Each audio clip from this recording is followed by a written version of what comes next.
And a happy Monday. Hopefully, you had a great holiday weekend and you're ready to take this week by storm. We are actually going to host a wholesaling workshop tomorrow evening, and you definitely should attend that. And it's going to be focusing on wholesaling and, even more importantly, how to do this virtually. And if you wonder if wholesaling is going to work here with the state of the economy and everything else that's going on, absolutely. This is actually the time you should wholesale. This is the time the investors should be out there doing what they're doing. And that's why we're hosting this workshop, and because you need to know some information. We're going to share with you some crucial information of what's going out there in the world and how you can leverage wholesaling for the perfect strategy.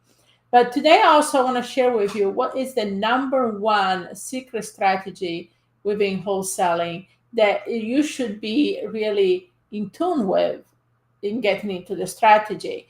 And this is, I am, a lot of you might not know, but I am kind of the pioneer when it comes to wholesaling. I started doing it over 30 years ago. And before it was wholesaling, it was called flipping the contract. So I realized over the years what really made the difference in my business. And this is what I'm going to share with you today. The number one thing is that you need to do, and I've seen a lot of fancy word for this type of strategy over the years, but basically is, especially now as things are changing, as the awareness of sellers and the market and the economy, everybody's thinking a different way.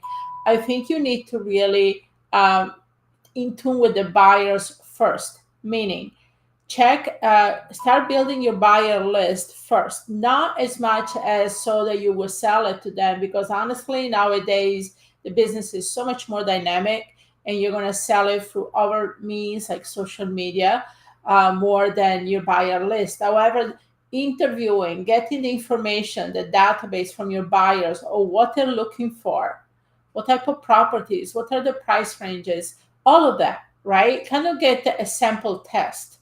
And we have 6 questions that, and we're going to talk more during the event tomorrow evening, but we have 6 questions that we asked potential buyers. So that not only we qualify to see the type that we want to work with, because yes, you do not want to work with every single buyer, but also we want to see what they're looking for.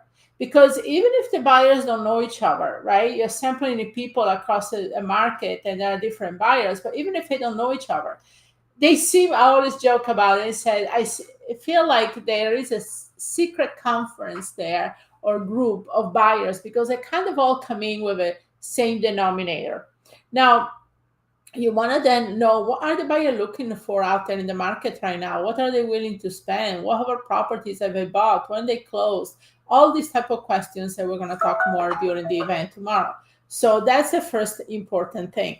And I think this is kind of intuitive in a way, right? But a lot of people don't do it. You go out there and start looking for properties and then put the properties out there, and then you wonder why the properties are not moving.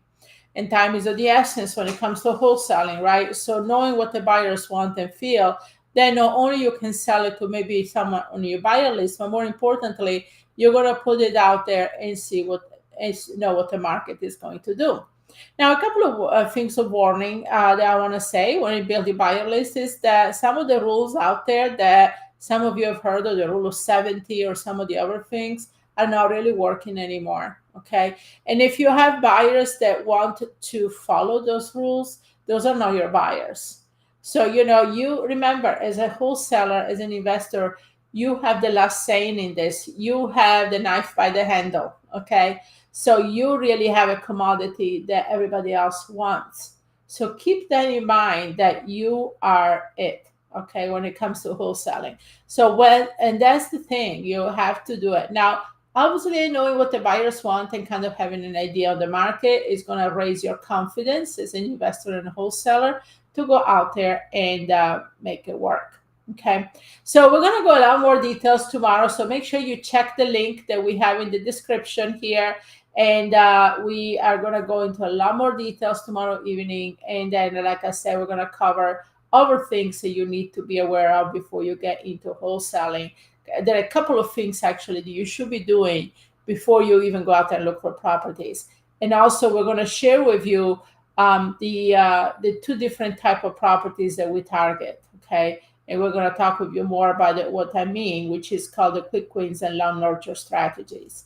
So check the link in the description here underneath the video, and I will see you tomorrow. Take care.